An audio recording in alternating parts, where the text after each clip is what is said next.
This year, we have been entertaining the question, what does God want from His people? But we've also observed that whenever we look at a question like that, we also need to ask, what does God want for His people? And it's with that frame of reference that we come to today's message. And what we've got here is we've got two calls to discernment. And we're going to talk about each one of them, and then we're going to do some more practical stuff and say, okay, how do we apply this in our own lives and in our own churches? So,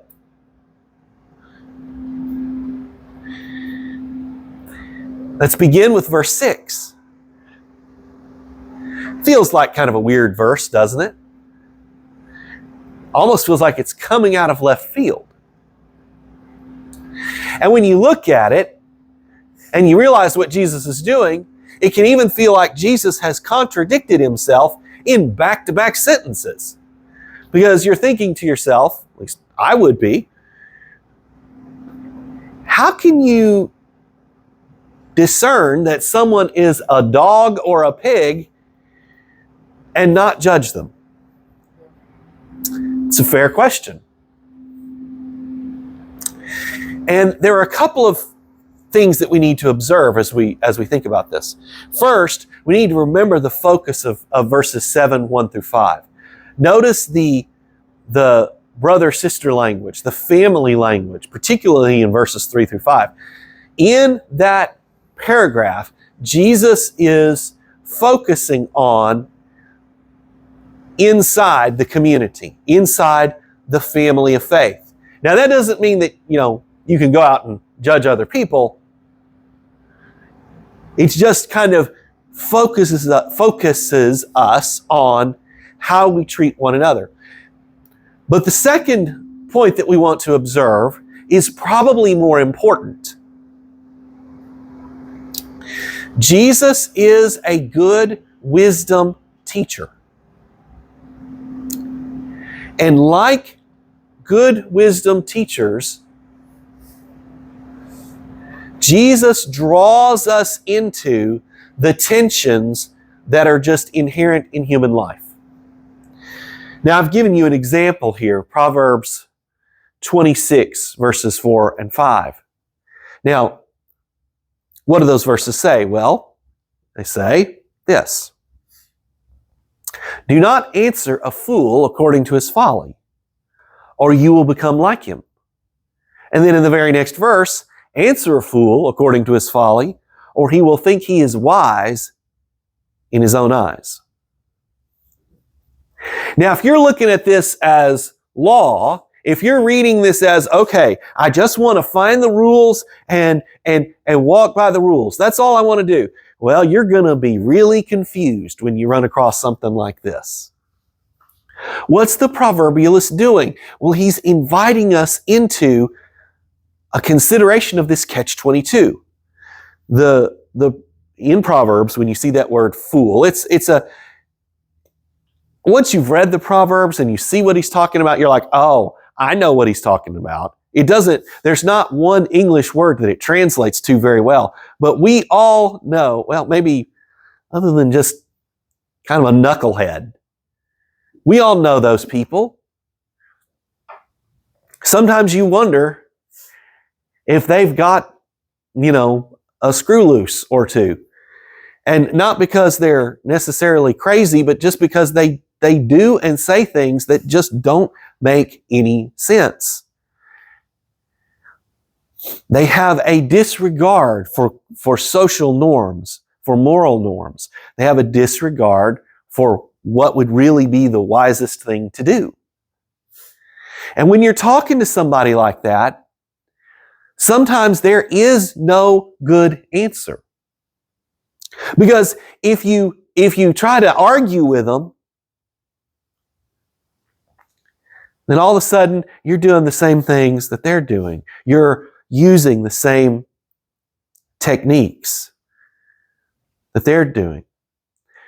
Friday, I started reading a book called High Conflict by Amanda Ripley. And part of that book, she tells the story of this guy who invented mediation in the legal profession. He's been doing this for 40 years. And he thought, I can bring civility and all of these good things that I've learned in mediation to politics. So he ran for local office. Well, the problem is he won. And of course, he started acting like the knuckleheads that he had sought to replace. Shouting at people, calling names, all of that. And he's just like, what happened to me? That's what the proverbialist is talking about. But at the same time, if you let the knuckleheads run everything, then you can't be surprised when they do really dumb things. Right? That's the catch-22 that the proverbialist is inviting us into. Jesus is doing something similar. He's saying, don't judge. And if you judge, you're going to be judged. How stupid is it for you to judge? And then he comes back and he says, by the way, don't give what is sacred to dogs. Don't throw your pearls before pigs. I love the old King James Version there. Before swine. It's a nice insulting term for some reason. It just sounds ugly, right? You think about a pig, you think maybe about a potbelly pig, a nice little friendly pig that, is kind of clean and all that kind of stuff. That's not what Jesus has in mind, right? So that leaves us with these questions. Okay, we understand what Jesus is trying to do, but who's he talking about? And what's he talking about? And why is it so important for us to show the discernment that Jesus requires of us? Well, several of you own dogs. You'll understand this. Dogs like to chew on things, don't they? And they don't care if they're chewing on, a leather strap that you threw out 10 years ago, or whether they're chewing on your favorite dress shoes. Dogs don't have any sort of compunction about what's sacred or not. It's sort of like cats scratching your favorite leather chair. They'll do that too. Right? When Jesus uses these analogies of dogs and pigs, these are unclean animals. They are, and Jesus is using them as analogies for people. Boy, that seems harsh. That seems harsh. But these are people who treat the pearls of the kingdom with disrespect. They trample the pearls of the kingdom, the wisdom that God has given us through Christ. They have no regard for what is sacred. And that's what Jesus is talking about here. He's talking about perhaps even his own teachings.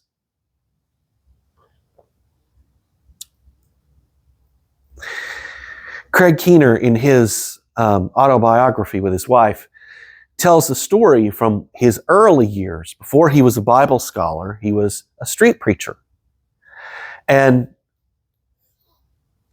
Craig, when he converted to Christianity, he was just so gung-ho.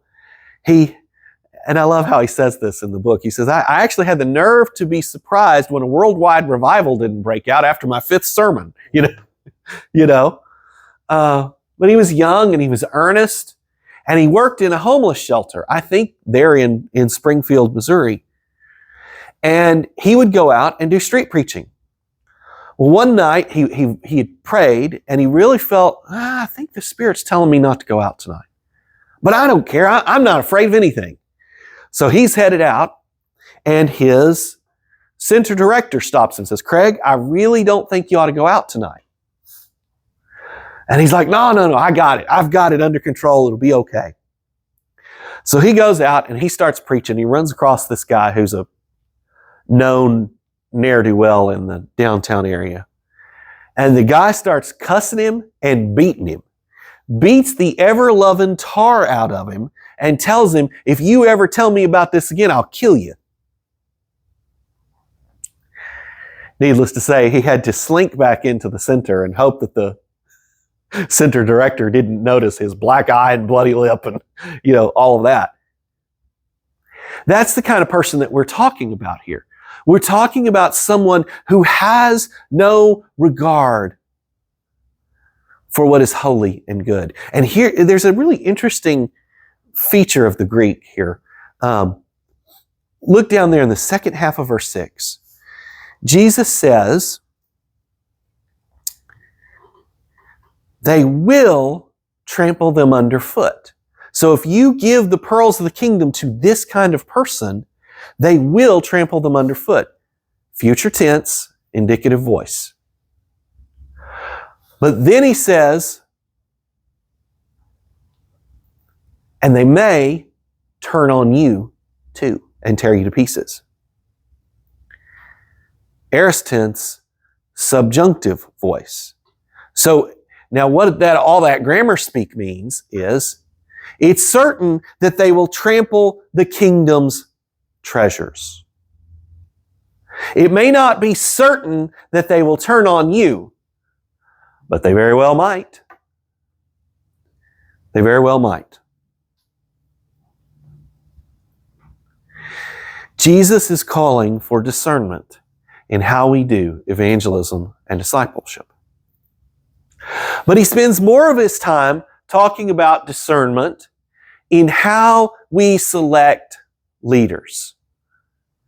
Now, as you look there at verses 15 through 20, you might be thinking to yourself, well, I don't see the word leaders in that passage. What I see is the word prophets. That's right, okay? But we need to understand the role that prophets played. In Israel, you had kind of a balance of powers, or a balance of responsibilities anyway. The king was at the top. He was in charge of civic affairs. But he was also supposed to make sure that everything religiously was working correctly too, but he was really in charge of civic affairs. Now, next to him is the priest.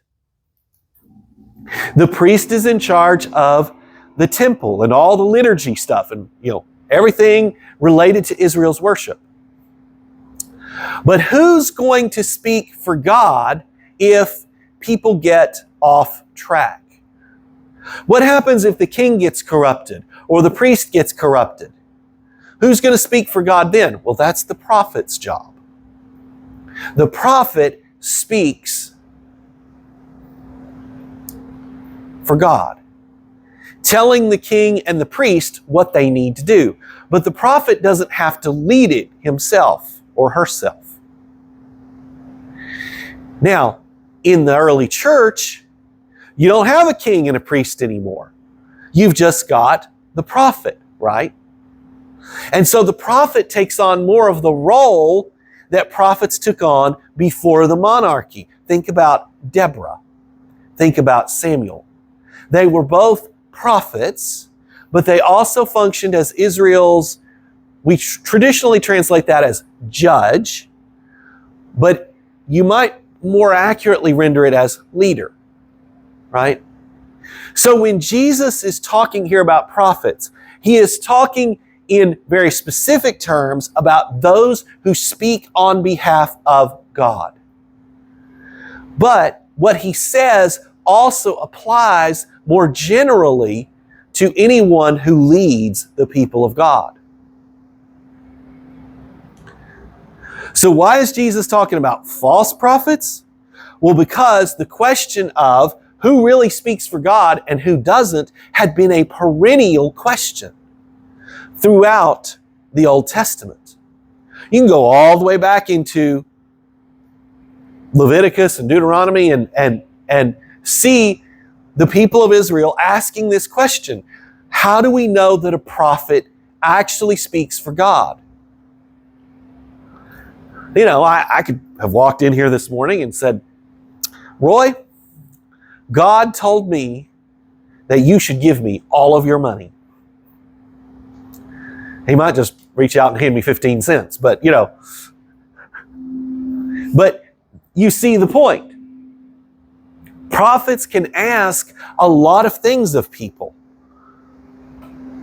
And the truth is, we've had a lot of dangerous and abusive leaders in the contemporary church. Now, the way that the law solved the problem of false prophecy was they said, well, okay, if this prophet says that X, Y, and Z are going to happen and they don't happen, then they're a false prophet. The problem is that as time went on, you realize that that's not a perfect solution. Think about Jeremiah 26. Jeremiah 26 talks about this. Sometimes the prophet says, well, these things are going to happen, but they don't happen because the people repent and God relents. It doesn't mean that the prophet is a false prophet. And of course, the other part is that sometimes the prophets speak about things that are going to take a long time to come to fruition. I mean, Isaiah is talking about the servant of the Lord in messianic terms, and it's going to be another 700 years before that happens. So, Jesus comes up with a different criterion. And it's what we see here in verses 15 through 20. My mom she would put it this way. We're not allowed to judge, but we are allowed to be fruit inspectors. Now, what are the fruit? Well, you got to think all the way back to Matthew chapter 3, verses 7 through 12. When the religious leaders come to John the Baptist, what does he tell them? Bear fruit in keeping with repentance. In other words, produce a lifestyle that shows you actually understand the kingdom, that you actually have accepted Jesus' teachings, that you have actually put your faith in God. That's the fruit. Now, fruit takes some time to bear, right? We'll come back to that in a moment. But as time goes on, you begin to see again and again and again, okay, this person has good fruit, this person has bad fruit. And it's weird. Almost without exception, I've run across either personally or in other ways, leaders who don't display the right fruit, and on a sort of a superficial level. And the more that you dig into it, the more that you find corruption there. The fruit is a reliable witness. And that's what Jesus is saying. Now, why is it so important for us to demonstrate discernment when it comes to who we listen to? Well, it's because these leaders are not just wrong. They're not just misguided. The ones that Jesus is talking about, they're not just, people who are well-meaning, but just kind of got off on the wrong track. We can tell the difference between those two by their fruits. No, these people are wolves. They may look like sheep. They may dress like sheep. They may bleat like sheep.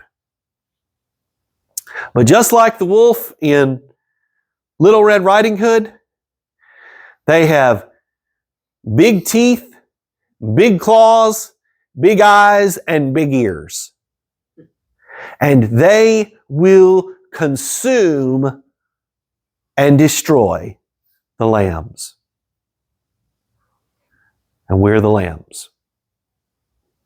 We have seen it over and over and over again. Psychologists like Diane Langberg have made a career out of helping people undo the damage that has been done by bad leaders, by leaders who produce poisonous fruit.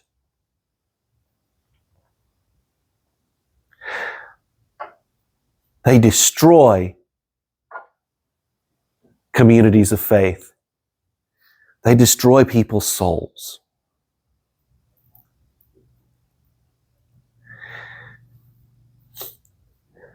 Give me 100 people who have never stepped foot in the door of a church over one wolf. Because that one wolf will do more damage to the flock than all 100 of those people who have never stepped foot in the door of a church. It's just the way that it is. Now, look, none of us are perfect. All of us, if we're not careful, can have wolfish tendencies. There's this wonderful passage in I think it's in Ezekiel, where God says, I will judge between my sheep. I will judge between the strong sheep and the weak sheep, those sheep that butt one another out of the way so that they cannot find nourishment. But this is a matter of a different sort. A wolf of a different color, so to speak. So, how do we be practical here?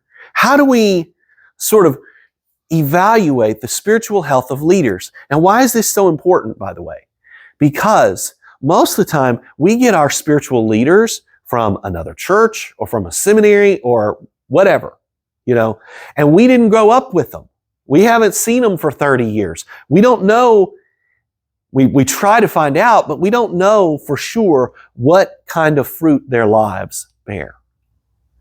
And so what I want to do here is I want to give you some, at least quasi-practical tools that you can use to evaluate leaders, that you can use to discern, is this someone who is actually speaking on God's behalf, or is this person a wolf in sheep's clothing? So,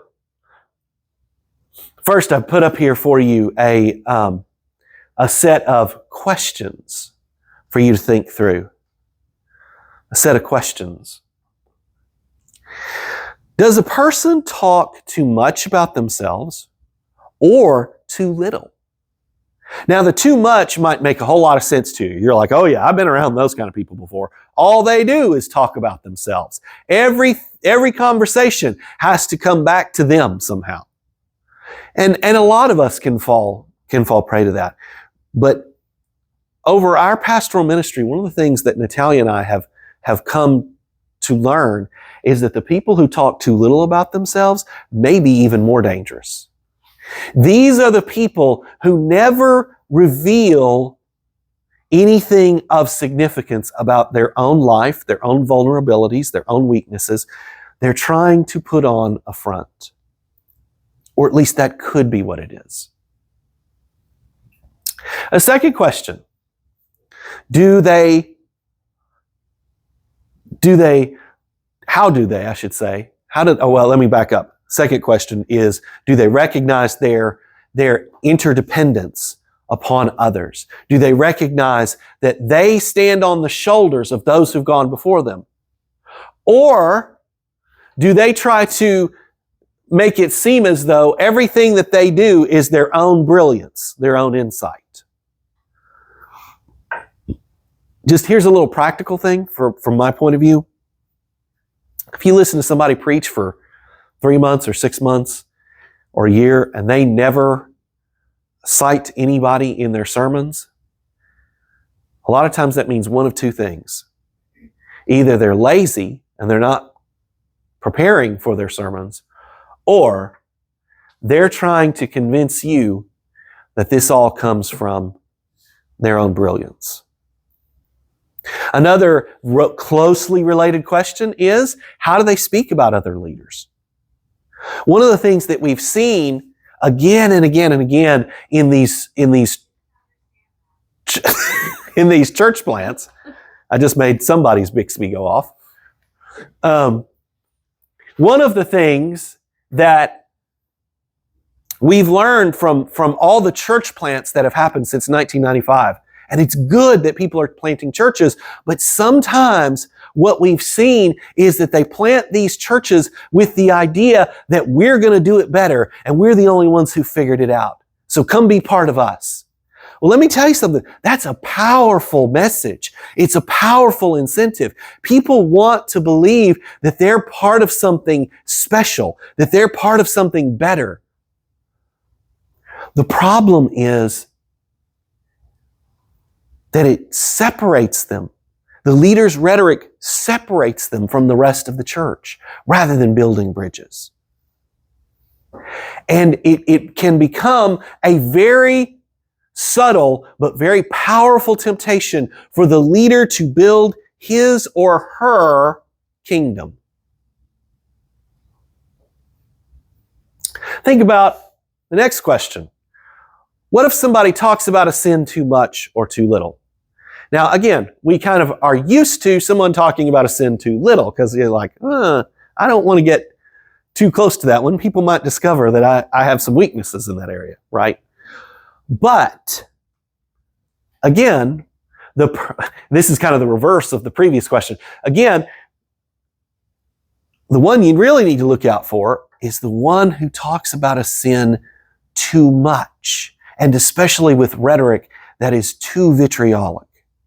Sometimes it's just that people really care about an issue, or they've had some experience in their life with a particular sin that hurt them in a particular way. That, and you can find that stuff out. But sometimes it is the old line from, I think it's Macbeth, methinks he doth protest too much. They will use their vitriolic rhetoric to make you, or at least to try to make you think, oh, he would never do that. Our pastor would never steal Roy's ribs. He would never do that. He talks about it all the time, so he would never, ever do that. Yeah, I would.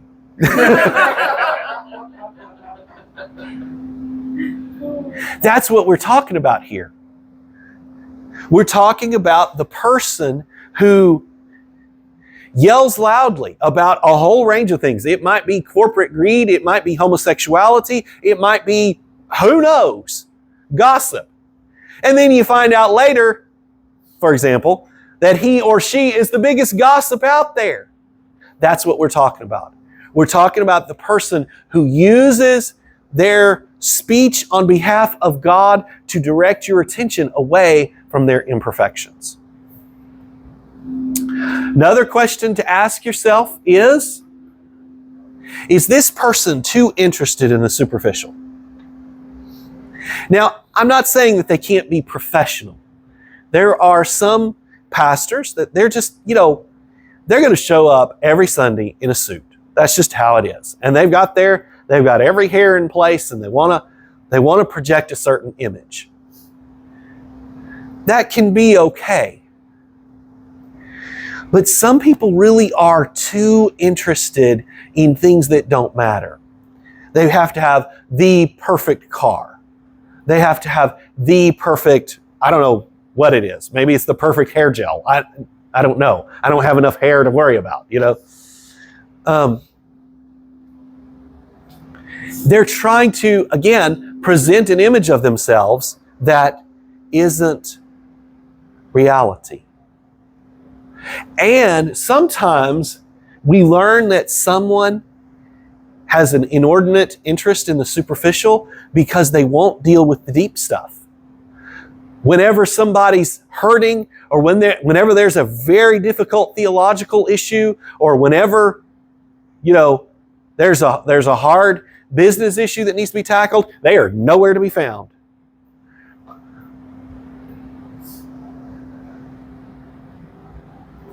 Those are the kinds of things that we want to avoid. Another question, okay? Does this person use anger, fear, or intimidation to motivate people? Now, as Wendy can tell you, that's a bad recipe for leadership. And yet, it's one that people use more often than you would think because it works. Our whole political system is predicated on this. And you have seen that way of leading seeping into the church for at least 50 years. Let's lead by fear. Let's lead by making you afraid of those people out there so that you'll invest more in us. Let's lead by making you angry at those people out there.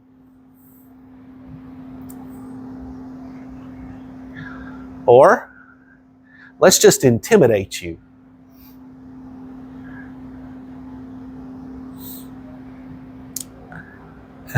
I'm thinking about J. Frank Norris.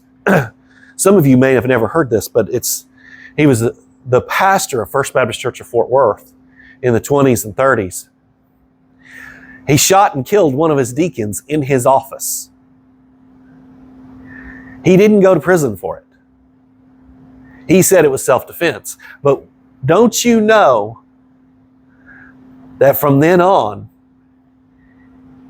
and this is true, we know it's true historically, he ruled that church with an iron fist because he proved there was nothing he wouldn't do to assert his power. But maybe the most important question that you need to ask is the one here at the very end. Why do they want the job to which they aspire? What is it that they're getting out of it? Now, of course, you probably ought to ask that question whenever you interview somebody, but it's not just about asking them. It's about watching their behavior. It's about, as Jesus has already taught us, inspecting their fruit. What is it that really gets them going about a particular task or job or position? If they're doing it for the money or the power or the sexual gratification, that's no-go. But here's the thing. Even more innocuous motivations, and we all have ulterior motives, okay? But even the more innocuous motivations can lead us astray. And if someone is unaware of their ulterior motives, one of the ways that we can help them is to make them more aware, to push them to be aware of those ulterior motives. Now, we've talked about these questions, but I also want us to talk about what I've called sanctified intuition. Sometimes you just have a gut feeling something's not right here. I'm not sure what it is. I can't figure it out, but something's not right here. Ladies, in particular, listen to your gut. But there's a way that you can interrogate your gut. Okay? Let's say there's a male leader that's you're kind of worried about, and you don't understand why you're worried about it. The thing to do is to pay attention, as psychiatrist Kurt Thompson says, to pay attention to what you're paying attention to. What is it that's tripping your trigger? So, is he a little too charming? Is he just a little too slick, a little too smooth? Do you catch him looking at you in ways that are inappropriate? Ladies, you know exactly what I'm talking about. When Mark Golly, the former editor-in-chief at Christianity Today, retired, women came out of the woodwork accusing him of sexual harassment. And where it started was he looked at women inappropriately. He looked here, not here.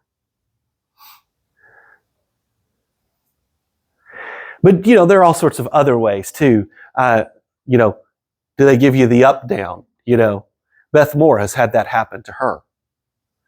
I remember Natalia and I were at the gym one time, and this guy looked at her and she's like, "Oh yeah, that guy just undressed me with his eyes." And he knew what he was doing. These are things you don't want to see out of anybody who wants to be a leader in your church. Pastor, deacon, minister of other types, whatever. That's not something you want to see. Men, listen to the women in your lives. You don't have to be uncritical about it, but too often we men have not listened to the testimony of trustworthy women. So I want to help you with that just a little bit, okay? First of all, and this is a lesson I had to learn the hard way, remember that your experience of a person is not the sum total of that person's interactions with the world. I mean, I may have great experiences with Natalia, and then she may go to work every weekday and cuss people up one side and down the other, And our initial response is, "Oh no, that wouldn't happen." And most of the time it doesn't, but sometimes it does. I had a friend of mine she had such a terrible experience at Southwestern because the men who were there were threatened by her achievement. She was one of the best Greek students I've ever run across. She was a very good theologian. She now teaches for a Methodist seminary in Washington, D.C. In fact, she's the dean there. But the men were threatened by her. But I didn't always believe her because I was like, it sounded so ridiculous. It sounded so fantastic. It wasn't until I heard other women giving the same testimony that I kind of went, oh, I may have lived in the dorm with a lot of these guys, but that didn't mean that I knew how they treated women when I wasn't around. By the way, this has application to race as well. Just because someone is a nice and good person to us doesn't mean they treat African Americans or Hispanics or Asians the same way. Okay? And we don't want to be paranoid about people. That's not the point. All I'm saying is just remember, there are limits, like we talked last week, to your own ability to discern what's happening. So you got to find trustworthy witnesses. Not every person's intuition is trustworthy. We've probably all had that experience here too, where somebody just has a way of interpreting reality that you just go, huh? It's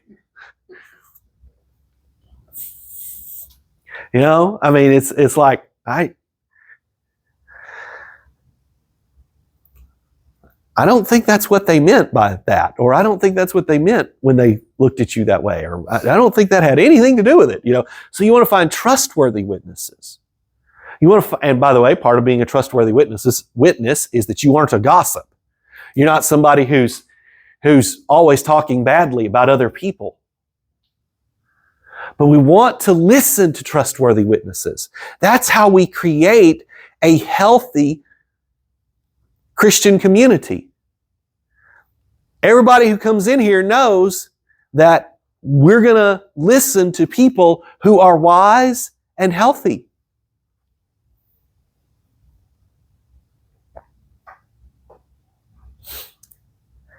I know this may seem a little forward, but I'm going to tell this anyway. when Natalia and I first went to First Baptist Church of Arlington, and we sat down with the pastor. This is the first time he's really met us, other than just in passing. One of the questions Natalia asked him is, she said, okay, if you sexually harass me at some point, who do I go talk to? That seems a little forward, doesn't it? But that's what she's trying to do. She's trying to create this environment and make sure that it's there so that she doesn't become prey. And that leads us to the last point about intuition. That is, it has to be disciplined. We really have to look at our biases. I know people who have anti-male or anti-female biases. I listen to them with a grain of salt, right? But we all have different biases of different kinds, and too often we're not aware of what those biases are. And then, of course, most importantly, we want to be guided by the Holy Spirit.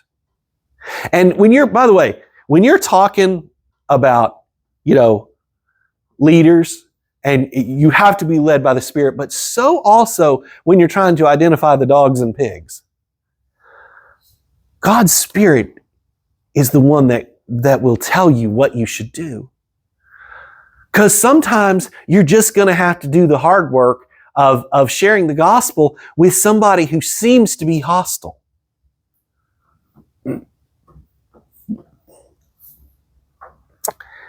I know this is, I've given you sort of checklists, but they're not really checklists. They're just more questions, right?